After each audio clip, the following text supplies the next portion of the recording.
Hi welcome to Mahanagar. నేను మీ మనోజ్.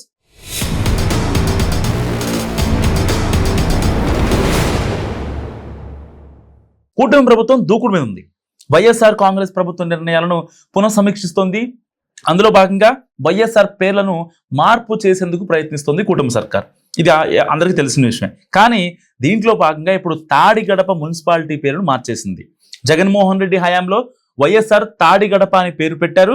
తాడిగడప ముందు వైఎస్ఆర్ అని పేరును తొలగిస్తూ కేబినెట్ కీలక నిర్ణయం తీసుకుంది. అయితే రాష్ట్ర వ్యాప్తంగా వైఎస్ఆర్ పేరిట ఏర్పాటు చేసిన అన్ని నిర్మాణాలను తొలగించే పనిలో పడింది కూటమి ప్రభుత్వం. దీంట్లోనే భాగంగా కడప జిల్లాకు వైఎస్ఆర్ జిల్లాగా పేరు పెట్టిన సంగతి అందరికీ తెలుసు.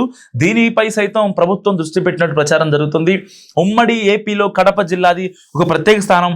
ఆ జిల్లా పేరు మార్చేందుకు ఎవరూ సాహసించలేదు. గడిచిన కొన్నేళ్లుగా కడప అంటేనే ఒక చరిత్ర ఉంది, కానీ దానిని కనీస స్థాయిలో కూడా పరిగణనలో తీసుకోలేదు అప్పటి సీఎం జగన్మోహన్ రెడ్డి. 2019లో అధికారంలోకి వచ్చిన తర్వాత కడప జిల్లాను వైఎస్ఆర్ జిల్లాగా మార్చేశారు. అడ్డగోలుగా ఉత్తర్వులు జారీ చేశారు. అలా మార్చవద్దని కడప జిల్లా ప్రజలు మాకొద్దు అని చెప్పి కోరినా సరే ఫలితం లేకుండా పోయింది. సో అడ్డగోలుగా మార్చేశారు. కడప జిల్లా అనేది ఒకటి ఉండేదని మాత్రమే అందరికీ తెలిసేలా చేశారు జగన్మోహన్ రెడ్డి. సో ఇప్పుడు దానిని తిరిగి కడప జిల్లాగా మార్చేందుకు కూటమి ప్రభుత్వం పావులు కలుపుతుంది. అందుకు సంబంధించి సన్నాహాలు కూడా చేస్తుంది. జిల్లాల పునర్విభజన సమయంలో చాలా జిల్లాలకు సంబంధించి కొత్త పేర్లు తెరపైకి వచ్చాయి. అలా వచ్చిందే పొట్టి శ్రీరాములు నెల్లూరు జిల్లా. సో అమరజీవి పొట్టి శ్రీరాములు పేరు పెట్టుకోవాలని భావించారు.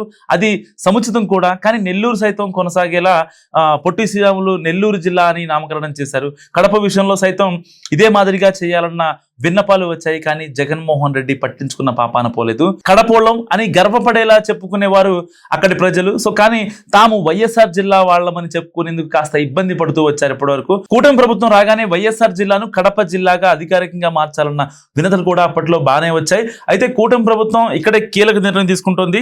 కేవలం వైఎస్ఆర్ జిల్లాగా కాకుండా వైఎస్ఆర్ కడప జిల్లాగా మార్చాలని నిర్ణయం తీసుకుంది.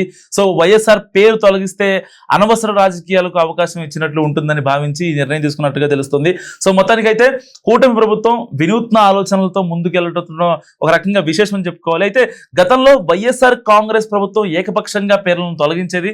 కానీ ఇప్పుడు ఉన్న కూటమి సర్కార్ మాత్రం ప్రజల యొక్క వినతులు కావచ్చు, లేకపోతే మేధావులు చెప్పే మాటలు కావచ్చు, మొత్తం అంటే సమాజంలో ఒక ఏదైతే వినిపిస్తుందో దాన్నే కూటమి ప్రభుత్వం అమలు చేస్తున్న ఏమాత్రం సందేహం లేదు. ఇప్పుడు కడప జిల్లా విషయంలో తెలిసిపోతుంది. సో ఈ వీడియో గురించి మీరేమనుకుంటున్నారా? కామెంట్ రూపంలో తెలియజేయండి. చూస్తూనే ఉండండి మహానగర్.